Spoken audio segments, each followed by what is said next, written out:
I'm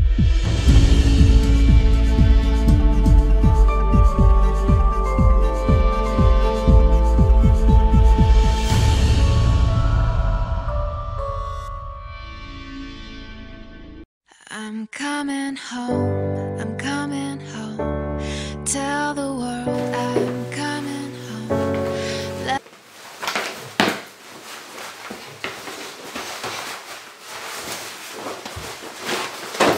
Let the rain wash away all of the pain of yesterday. I know my kingdom awaits, and they've forgiven my mistakes. I'm coming home, I'm coming home. Tell the world that. And I will always love you. Takže, čustedujeme.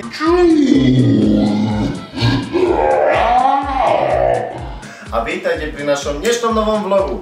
A v dnešnom novom vlogu sa budeme baviť o čom? O duchoch.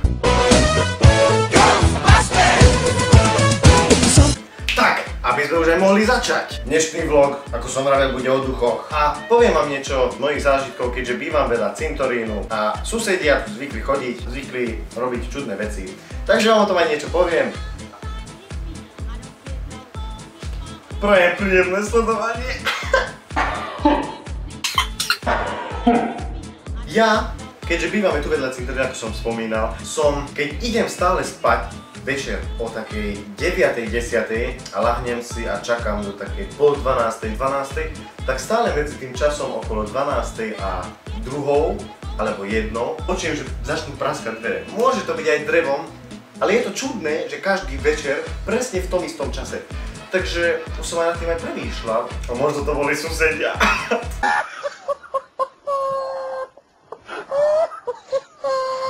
Ale vlastne mám jedného kamaráta, Tomáš Jankovšík. Ak si pozeráš toto video, tak neviem čo mám povedať, ale ak pozeráš toto video, tak hoď like. Ale nie, poviem tvoj story. Takže on, keď bol malý, mi vravel takúto menšiu story, že keď bol malý, tak počul stále v noci také kroky, ako keby niekto behal po dome.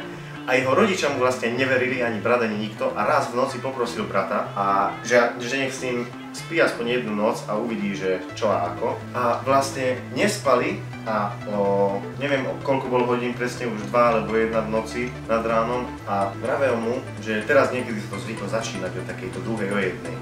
A presne vtedy, ako to povedal, vlastne po 10 minútach alebo po 5, neviem presne, nechcem klamať, začali počuť takéto rôzne zvuky. A keďže už aj jeho brat počul tieto zvuky, tak mu aj verili a verili mu.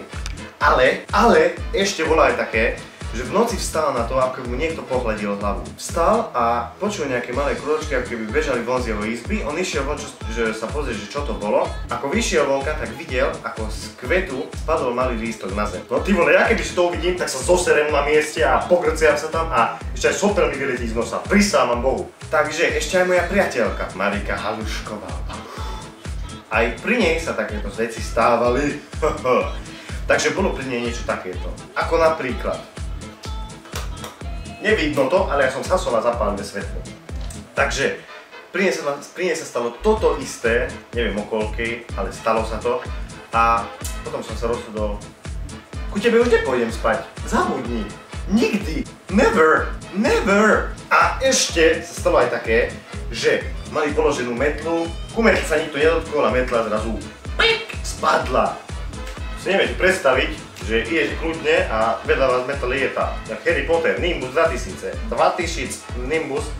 A predstavte si, kebyže ja takéto niečo zažijem, ako som rád, že sa zoserem, tak je to pravda, pretože ja sa takýchto vecí veľmi bojím. Keď večer zaspávam, tak zaspím tak, že mi ide televízor, pretože svietí. Prečo? Pretože som posratý. Takže z duchov by už aj stačilo. A let the party begin.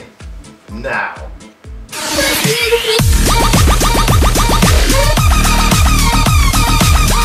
OK, takže my girlfriend.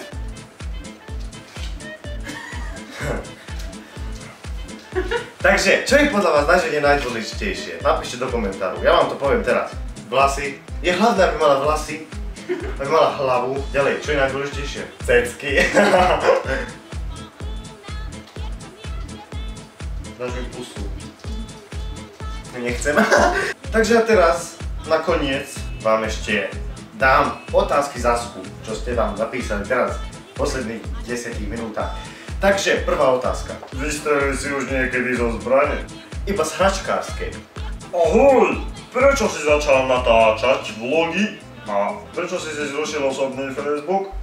A pozeráš aj iných vlogerov? Inšpirovať? Čo ma inšpirovalo? Inšpirovalo ma vlastne to, že chcem vlastne ľuďom spraviť radosť, pretože smiech je zdravý a som rád, keď sa ľudia na mne smejú. Toto ma inšpirovalo, takže chcem, aby sa ľudia na mne smiali. Ďalej, prečo som si zrušil osobný Facebook? Osobný Facebook som si nezrušil, takže osobný Facebook Maťo Pufy Spodňak. Ak chceš, tak si ma pridaj. Ďalej, iných vlogerov áno, pozerám, ako napríklad Selassie, Gogo, Musa, ak vydá nové video, PewDiePie, Markiplier, a ty, Stay. Skúšal si už nejaké drogy? Ak áno, povedz aké. Drogy, veď som vám spomínal, že som skúšal Marišku, LSD, kokain, extázu, všetko čo je. Čo by si robil, kebyže zakázali vodné fajky? Môj svet by sa skrútil. Môj svet.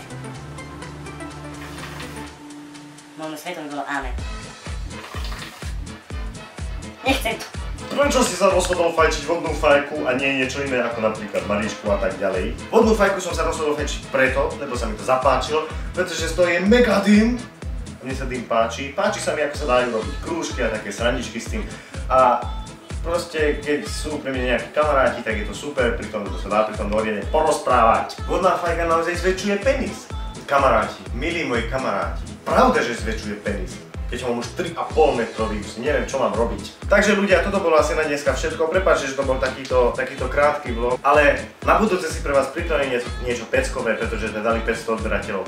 A chcel by som vás veľmi pekne poprosiť, aby ste zdieľali toto video, ak sa vám páčilo, pretože čím viac zdieľaní, tým viac videní, tým viac lajkov, tým viac odberov. A veľmi pekne by som vám za to chcel poďakovať. Takže ak sa vám video páčilo, dajte like, dajte odber, ak sa nepáčilo, dajte dislike. Vidíme sa pri ďalšom videu.